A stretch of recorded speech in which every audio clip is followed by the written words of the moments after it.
भगवान शिव के रौद्र रूप को काल भैरव कहा जाता है। मान्यता है कि कालाष्टमी के दिन ही काल भैरव की उत्पत्ति हुई थी।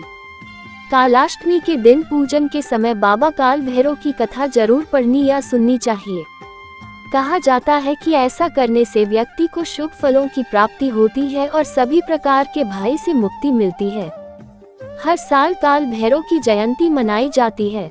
इसे कालाष्टमी के नाम से भी जानते हैं। इस दिन भगवान शिव के रौद्र रूप काल भैरव की उत्पत्ति हुई थी। बाबा महाकाल को कई नामों से जाना जाता है, जिसमें से एक काल भैरव भी है। पौराणिक मान्यताओं के अनुसार कालाष्टमी के दिन भगवान भैरव की विधि विधान से पूजा अर्चना और व्रत करने से व्यक्ति भयमुक्त हो जाता है। इसके साथ ही उसके जीवन की परेशानियां धीरे धीरे दूर हो जाती हैं। कालाष्टमी के दिन पूजन करने वाले सभी भक्तों को भैरव बाबा की कथा का पाठ जरूर करना चाहिए। ऐसा करने से पूजा सफल मानी जाती है। शिव पुराण की कथा के अनुसार एक बार ब्रह्मा जी सुमेरु पर्वत पर बैठकर ध्यान मग्न थे। तभी देवता उनके पास आए और हाथ जोड़कर नमस्कार किया। उसके बाद पूछने लगे कि इस संसार में अविनाशी तत्व क्या है। जिस पर ब्रह्मा जी बोले कि मुझसे बढ़कर कोई भी नहीं है, मुझसे ही संसार उत्पन्न हुआ है, मेरे ही कारण संसार प्रवृत्त और निवृत्त होता है। ब्रह्मा जी की ऐसी बातें सुनकर वहां बैठे विष्णु जी को बहुत बुरा लगा। तब वह ब्रह्मा जी को समझाते हुए बोले कि आप इस प्रकार अपनी प्रशंसा न करें, क्योंकि मेरी ही आज्ञा से आप सृष्टि के रचयिता हो। उसके बाद दोनों ही आपसे में खुद को उच्च सिद्ध करने के लिए वेदों का स्मरण किया।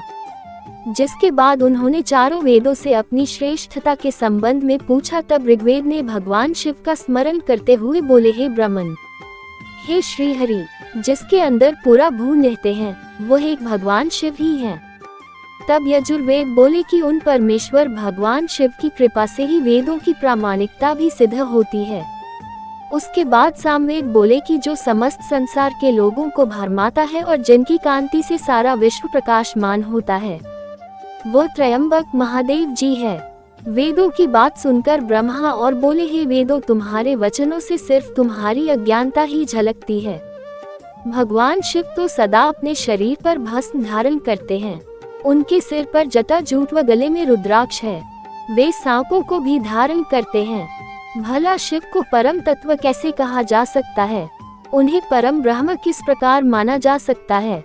ब्रह्मा जी और श्री हरि विष्णु के इन वचनों को सुनकर हर जगह मूर्त और अमूर्त रूप में विद्यमान रहने वाले ओंकार बोले कि भगवान शिव शक्तिधारी हैं, वही परमेश्वर हैं तथा सबका कल्याण करने वाले हैं।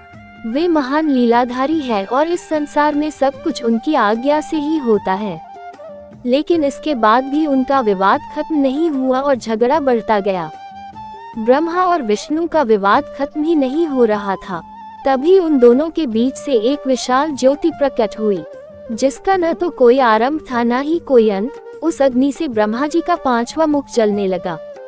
तभी भगवान शिव वहां प्रकट हुए। जिसके बाद ब्रह्मा जी ने शिव जी से कहा कि तुम मेरी शरण में आओ, मैं तुम्हारी रक्षा करूंगा। तुम मेरे सिर से ही प्रकट हुए थे और तुमने रोना आरंभ कर दिया था, जिससे मैंने तुम्हारा नाम रुद्र रखा था। ब्रह्मा जी की बातें सुनकर शिव जी को क्रोध आ गया और उनसे ही उनके रौद्र स्वरूप काल भैरव की उत्पत्ति हुई। काल भैरव ने घमंड में चूर ब्रह्मदेव के जलते हुए सिर को काट दिया। इससे उन पर ब्रह्म हत्या का दोष लग गया। तब भगवान शिव ने उनको सभी तीर्थों का भ्रमण करने का सुझाव दिया। फिर वे वहां से तीर्थ यात्रा पर निकल गए।